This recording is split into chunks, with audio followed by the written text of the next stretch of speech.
एक बार की बात है, एक छोटे से गांव में एक नेक दिल लड़का रहता था जिसका नाम अहमद था।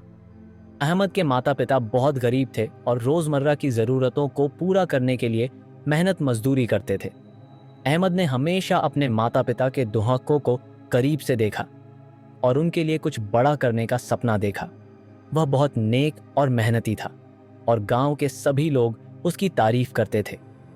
अहमद का सपना था कि वह अपने माता पिता के लिए एक बड़ा और सुंदर घर बनाए ताकि वे आराम से अपनी जिंदगी बिता सकें। लेकिन उसके पास संसाधन नहीं थे।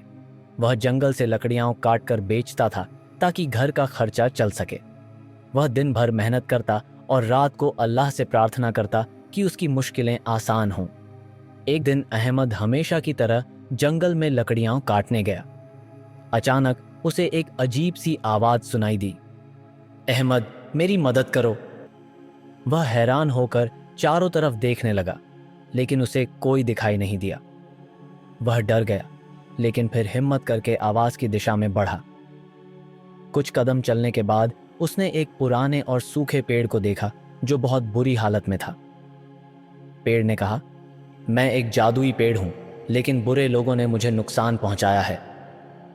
अगर तुम मेरी मदद करोगे तो मैं तुम्हें इनाम दूंगा।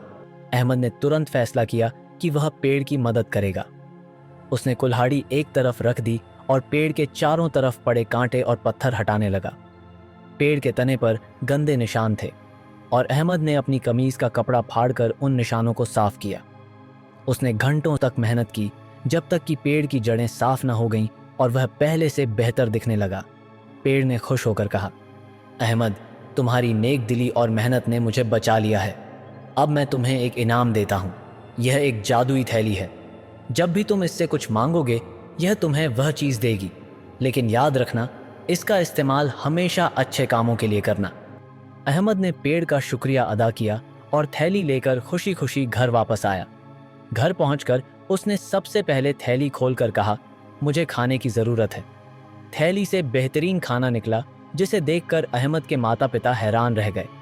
अहमद ने अपनी माँ को सारी बात बताई। अगले दिन अहमद ने थैली से पैसे निकाले और अपने माता पिता के लिए एक सुंदर घर बनवाया। अहमद केवल अपने बारे में नहीं सोचता था। उसने फैसला किया कि वह गांव के लोगों की भी मदद करेगा। उसने जादुई थैली की मदद से गांव में एक स्कूल, एक कुआं और एक छोटा अस्पताल बनवाया। गांव के लोग अहमद की नेकदिली से बहुत प्रभावित हुए और उसे ढेरों दुआएं दी। एक दिन गांव के एक लालची आदमी को अहमद की जादुई थैली के बारे में पता चला। उसने अहमद से वह थैली छीनने की योजना बनाई। एक रात जब अहमद सो रहा था, वह आदमी चुपके से उसके घर आया और थैली चुरा ली। लेकिन जादुई थैली केवल नेक लोगों के लिए थी। जैसे ही लालची आदमी ने उससे पैसे मांगे, थैली ने जवाब दिया, मैं केवल अच्छे कामों के लिए इस्तेमाल हो सकती हूँ। यह सुनकर लालची आदमी डर गया और थैली वापस अहमद के पास छोड़कर भाग गया। अहमद ने अपनी जादुई थैली का हमेशा अच्छे कामों के लिए इस्तेमाल किया। उसकी नेकदिली और प्रेम ने न केवल उसके माता पिता बल्कि पूरे गांव को खुशहाल बना दिया। गांव के लोग उसे अपना हीरो मानते थे। अहमद का जीवन सुख और खुशियों से भर गया। नतीजा, नेकदिली और मेहनत हमेशा इनाम देती हैं।